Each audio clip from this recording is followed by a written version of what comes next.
Dear students, we are back to our new session, History.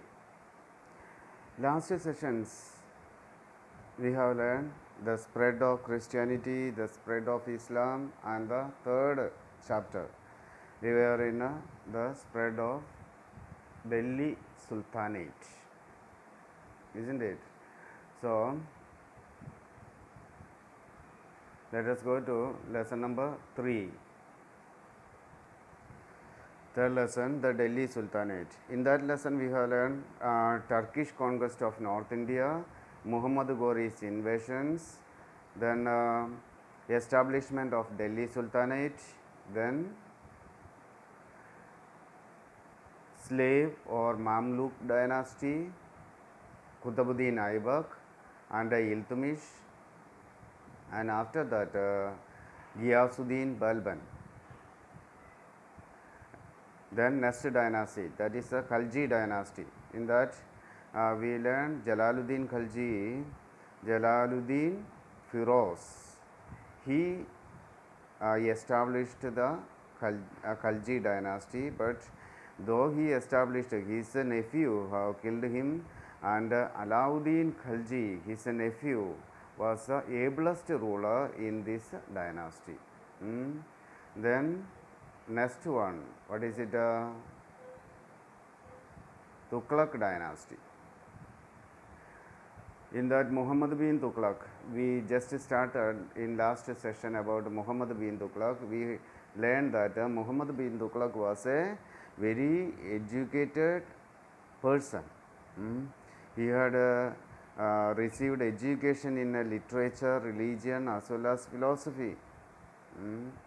He planned very efficient, very good plans.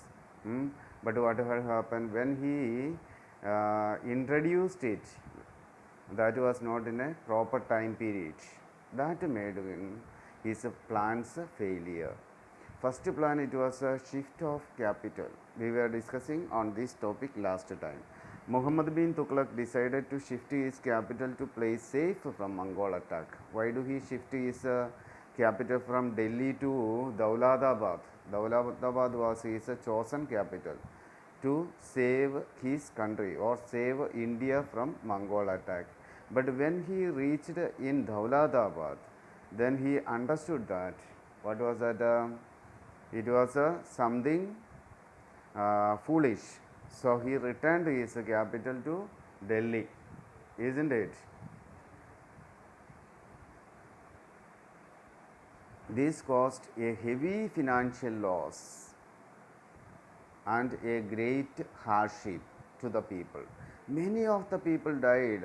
We can learn from the history that while going time also many animals as well as people being died.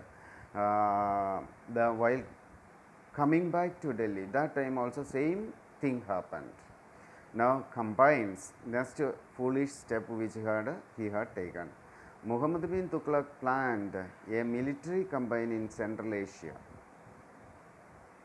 He had planned a military campaign, but he failed to carry it out after spending heavily on the arrangement. But he could not complete his plan. Though he could not complete, but he already spent a lot of money for this, but it was a failure, loss for him. He undertook an ill-planned campaign in Tibet, which caused a heavy loss of life. Ill-planned campaign. Some of them cheated him.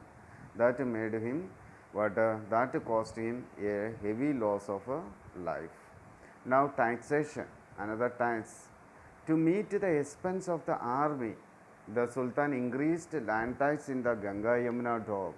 Now we can see, so two foolish steps he had taken. Because of that, country lost or treasury lost a huge sum of money. Anyhow, he has to regain it. If there is no money, then what will happen? He will face difficulty to pay to the soldiers and such kinds of things. So what only one way to regain it, that was only to increase the in tax. So he did it. To meet the expense of army, the Sultan increased land tithes in the Ganga Yamuna Dock. Many farmers rose in rebellion. That time was not good. That time people was facing